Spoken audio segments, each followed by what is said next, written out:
हाय. वाटाण्याची भाजी तुम्ही खाल्ली असेल, वाटाण्याचा पुलाव खाल्ला असेल, पण वाटाण्याचा ठेचा तुम्ही खाल्लाय का हो? तर ही रेसिपी नक्की ट्राय करा.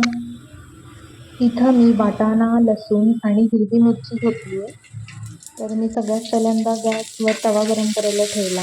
तव्यामध्ये तेल घालून घेतलं.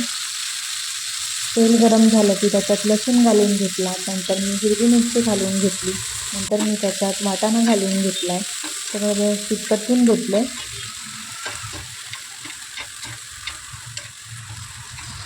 व्यवस्थित 1-2 मिनिटासाठी परतल्यानंतर त्याच्यात मी चवीनुसार मीठ घालून घेतलंय आणि एका ग्लासच्या साहाय्याने असं मी मॅश करून घेतलंय सगळं व्यवस्थित आणि मस्त असा आपला ठेचा तयार झालेला आहे ओल्या वाटाण्याचा.